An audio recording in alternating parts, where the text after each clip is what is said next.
Hello everyone. Class 10th में balancing of chemical equation नाम का एक बड़ा ही इंटरेस्टिंग टॉपिक होता है। अब नॉर्मली जो टॉपिक होता है ना, ये बच्चों को बड़ा परेशान करता है। तो यदि यही परेशानी आपकी भी है तो ये वीडियो आपके लिए है, क्योंकि यहाँ मैं आपको समझाने वाला हूँ कि कैसे किसी भी केमिकल इक्वेशन को आप बैलेंस कर सकते हैं, और वो भी बड़े आसान तरीके से। तो चलिए सीखते हैं। जब भी आप किसी केमिकल इक्वेशन को बैलेंस करने जाएंगे तो पहला प्रश्न आपके दिमाग में ये आ सकता है कि भाई ऐसी कौन सी वजह है कि हम केमिकल इक्वेशन को बैलेंस कर रहे हैं।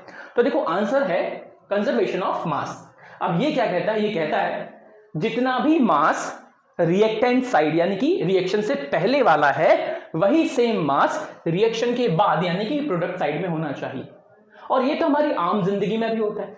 मान लीजिए आपने एक सेब यानी कि एप्पल खाया, तो खाने से पहले उसका मास जो होगा, खाने के बाद भी उसका वही मास होगा। बस फर्क हो जाएगा कि पहले शेप जो या एप्पल है उसका आकार, उसका जो शेप है, उसका जो साइज है वो अलग होगा। वहीं जब वो खाने के बाद अंदर जाएगा तो आफ्टर डाइजेशन उसका फॉर्म चेंज हो जाएगा, पर इट डजंट मीन कि उसका मास चेंज हुआ है। मास बच्चों सेम ही रहता है। तो सेम हमारी केमिकल रिएक्शन में भी होता है कि जो मास पहले होता है वही बाद में भी होना चाहिए। और इसी कॉन्सेप्ट को यूज करके हम किसी भी केमिकल इक्वेशन को बैलेंस कर सकते हैं। अब जब आप किसी केमिकल इक्वेशन को बैलेंस करने जाएंगे तो कुछ पॉइंट्स आपको पता होने चाहिए। जैसे कि नॉर्मली जब आप किसी भी केमिकल इक्वेशन को देखते हैं तो आपको दो चीजों के बारे में पता होना चाहिए। पहला पॉइंट, किसी भी एलिमेंट के नीचे साइड ये जो नंबर लिखा होता है ये रिप्रेजेंट करता है उसके नंबर ऑफ एटम्स को। जैसे कि ऑक्सीजन के पास यहाँ 2 लिखा है, इसका मतलब ऑक्सीजन के एलिमेंट में कितने एटम्स लिखे हुए हैं? 2।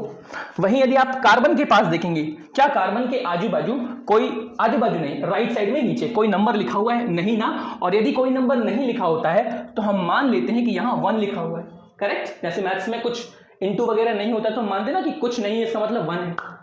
तो ये जो नंबर्स होते हैं ये एटम्स को रिप्रेजेंट करते हैं। वहीं जो नंबर हमारे लिए साइड में लिखे होंगे यानी कि किसी भी एलिमेंट के आगे, फॉर एग्जांपल मान लीजिए मैंने यहां कोई नंबर लिख दिया 2, ये नंबर जो होता है ये रिप्रेजेंट करता है स्टोकियोमेट्रिक कोफिशिएंट को। और ये जो स्टोकियोमेट्रिक कोफिशिएंट हमें निकालना होता है यही हमारे लिए सबसे इंपॉर्टेंट होता है बैलेंसिंग में।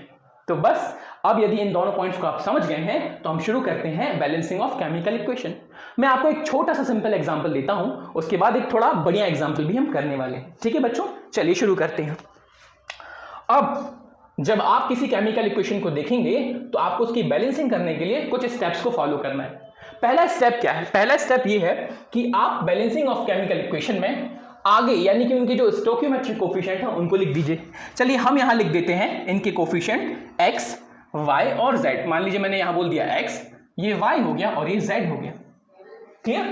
अब क्यों मैंने ये लिखा हुआ है? क्योंकि हमें लेफ्ट साइड के नंबर ऑफ मोल्स को, नंबर ऑफ एटम्स को या मास को, और राइट साइड के number of atoms, mole and mass को क्या करना होता है? सेम कंजर्व करना होता है। अब इसको करना कैसे वो सीख लीजिए। आप गए किसके पास? कार्बन के पास गए। कार्बन से आपने लेफ्ट में पूछा कि भाई आप लोग टोटल कितने हो?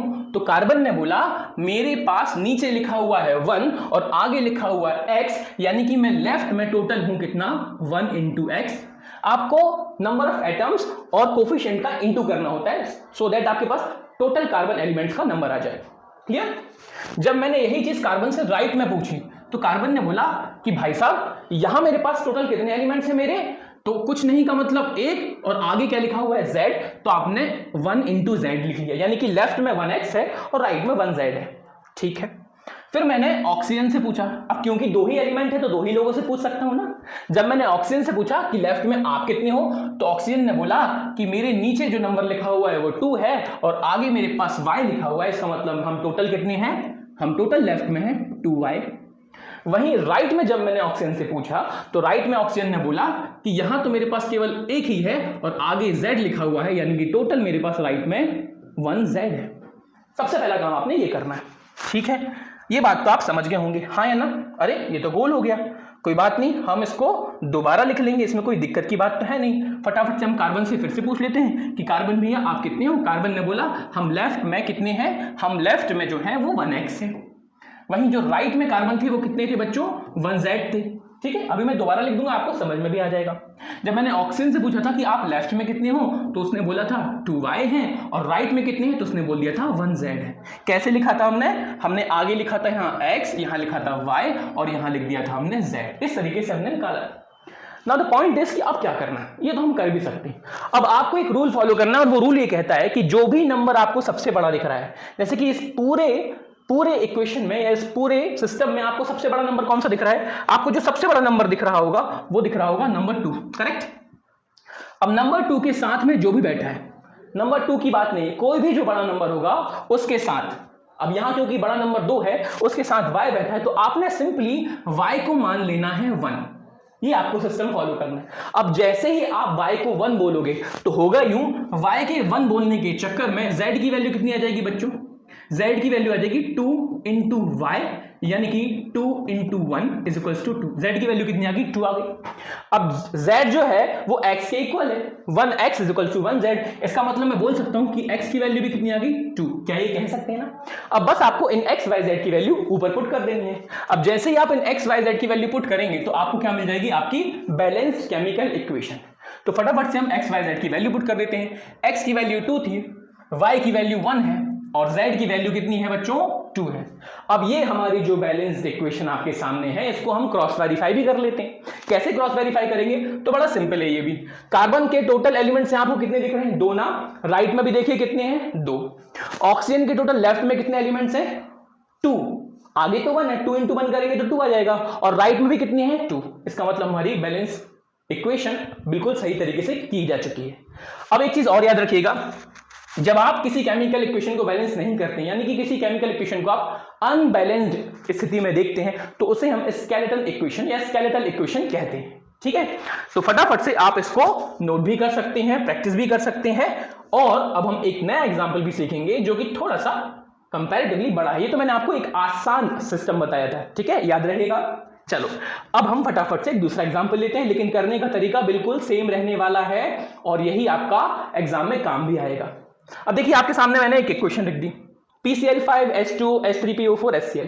अब ये इक्वेशन जो होती है, करने का तरीका बिल्कुल वही है। आपने सबसे पहले क्या लिखना है, आगे लिखना है उनके स्टोइकियोमेट्रिक कोफिशिएंट। अब हम यहां क्या मान लेते हैं, अब हम यहां x y z नहीं, अब यहां हम मान रहे हैं क्या, A B C और D। चलिए शुरू करते हैं। ये मैंने मान लिया A, ये मैंने मान लिया B, ये मैंने मान लिया C और ये मैंने मान लिया D। ये अपन ने लिख लिया। अब क्या करना है, सबसे बारी बारी से पूछो। मैंने सबसे पहले P यानी कि फास्फोरस से पूछा कि आप लेफ्ट में टोटल कितने हैं, तो उसने बोला कि नीचे 1 लिखा है, आगे A लिखा हुआ है, तो सिंपली मेरे टोटल नंबर्स कितने हो जाएंगे, 1A लेफ्ट में। वही मैंने राइट में जब फास्फोरस से पूछा तो उसने बोला नीचे 1 लिखा है, आगे C लिखा है, यानी कि टोटल हो जाएगा 1C। आपने नीचे वाले को कोफिशिएंट से इनटू करना होता है, ठीक है। फिर मैंने पूछा किससे, फिर मैंने आगे क्लोरीन से पूछा, क्लोरीन भैया आप कहां हो लेफ्ट में, या कितने हो आप लेफ्ट में। तो क्लोरीन ने बोला नीचे 5 लिखा है और आगे A लिखा है, इसका मतलब टोटल 5A कर दीजिए, कोई दिक्कत नहीं। राइट में क्लोरीन के पास हम गए तो क्लोरीन ने बोला नीचे 1 लिखा है और आगे D लिखा है, इसका मतलब यहां हो जाएगा 1D, कोई दिक्कत नहीं। आगे मैं मिला किससे, हाइड्रोजन से।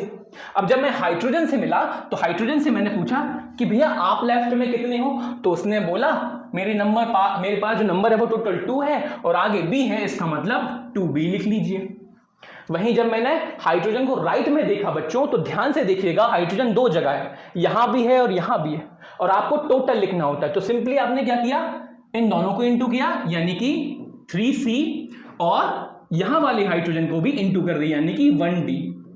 अब याद रखना है, जब कुछ नहीं होता है तो हम 1 कंसीडर कर लेते हैं, ठीक है। ये भी आपने कर लिया होगा, इसमें भी कोई दिक्कत की बात नहीं है। इसको अपन प्रॉपरली लिख लेते हैं 1D, ठीक है। चलिए अब बारी आई ऑक्सीजन की, तो मैंने ऑक्सीजन को पकड़ा और मैंने पूछा ऑक्सीजन भैया आप कितने हो लेफ्ट में, तो ऑक्सीजन ने बोला भैया जी नीचे मेरे पास कुछ नहीं, यानी कि 1 है, आगे B है, इसका मतलब 1B।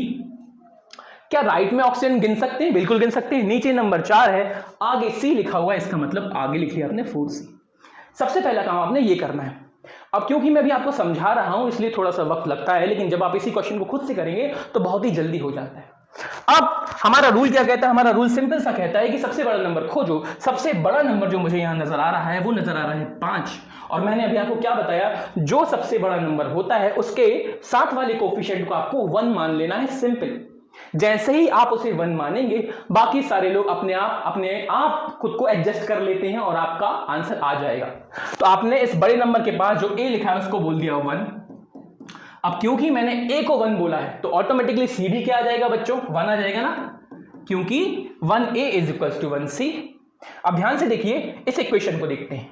अब क्योंकि ये जो इक्वेशन है ये हमें बता रही है कि C की वैल्यू हमने 1 ले ली है, तो 4 इंटू 1 करने पर मुझे किसकी वैल्यू मिल जाएगी, B की। तो B की टोटल वैल्यू कितनी आ गई बच्चों, B की टोटल वैल्यू आ गई 4।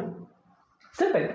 अब B की वैल्यू को मैं यहां यूज कर लूंगा या मैं कहीं और भी यूज कर सकता हूं, है ना। तो मुझे किसकी वैल्यू मिल जाएगी, A निकल चुका है, C निकल चुका है, B कौन बचा हुआ है, D। तो आप D की वैल्यू निकाल सकते हैं इस इक्वेशन से भी और इक्वेशन से, लेकिन मैं इस इक्वेशन से निकाल लेता हूं क्योंकि मुझे आसान पड़ेगा। अब क्योंकि हमने A को ऑलरेडी 1 मान लिया है तो आप इस इक्वेशन को ध्यान से देखिएगा, 5A is equals to 1D, तो यहां से जो D की वैल्यू आ जाएगी वो आ जाएगी 5। अब ये जो आपके कोफिशिएंट्स आए हैं इनको इक्वेशन में पुट कर दीजिए, आपकी इक्वेशन बैलेंस हो गई ऑटोमेटिकली। इतना ही सिंपल है, हम अननेसेसरी उसको टफ बना लेते हैं। चलिए वैल्यूज को पुट करते हैं, देखिए फटाफट से इन A B C D की वैल्यू को पुट कर लीजिए, आपकी बैलेंस्ड हो जाएगी ये इक्वेशन।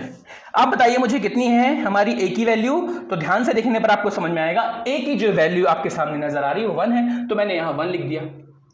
B की वैल्यू कितनी है 4, हमने यहां B लिखा हुआ था, मैंने यहां 4 लिख लिया। हमने यहां C लिखा था तो C की वैल्यू कितनी है बच्चों 1, तो मैंने यहां 1 लिख लिया। और D की वैल्यू हमने टोटल 5 यहां ली थी तो मैंने यहां 5 लिख लिया। अब क्या हमारी इक्वेशन बैलेंस हो चुकी है, चलिए देखते हैं।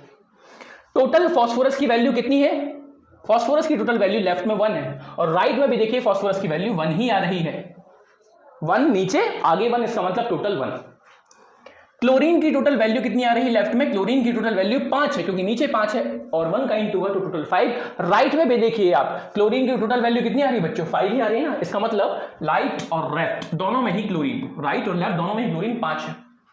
मैंने हाइड्रोजन को देखा, हाइड्रोजन टोटल कितने लेफ्ट में, आप ध्यान से देखिए 2 और ये 4, 2 इंटू 4 करेंगे टोटल हो जाएगा 8, यानी कि हाइड्रोजन लेफ्ट में 8 है। क्या राइट में हाइड्रोजन 8 है, चलिए देखते हैं। अब यहां से मुझे जो हाइड्रोजन मिल रहे हैं वो टोटल 3 मिल रहे हैं और यहां से जो हाइड्रोजन मुझे मिल रहे हैं वो टोटल 5 मिल रहे हैं और टोटल मिलकर ये 8 और 3 कितने, 5 और 3 कितने हो जाएंगे बच्चों, 8 हो जाएंगे। यानी कि लेफ्ट में और राइट में हाइड्रोजन बैलेंस हो चुके हैं। लास्ट में देखिए आप ऑक्सीजन कितने हैं बच्चों, तो ऑक्सीजन का जो नंबर है वो टोटल कितना दिख रहा है आपको, यहां 1 और यहां 4, यानी कि टोटल हमारे पास 4 आ चुके हैं लेफ्ट में। वहीं राइट में देखिए तो आपको साफ साफ दिख रहा है ऑक्सीजन कितनी है, 4 ही। इसका मतलब हमारी इक्वेशन बैलेंस हो चुकी। इतना ही सिंपल होता है केमिकल इक्वेशन को बैलेंस करना और आपको भी इसी सिंपल तरीके से उसको करना है। देखिए ये है हमारा एक्चुअल आंसर, क्लियर। चलिए तो अब आप कुछ इक्वेशंस को खुद से भी ट्राई करेंगे और यदि आपको बैलेंसिंग में थोड़ी बहुत भी हेल्प हुई है तो इस वीडियो को लाइक कीजिए, सब्सक्राइब कीजिए और शेयर भी कीजिए। चलिए थैंक यू सो मच।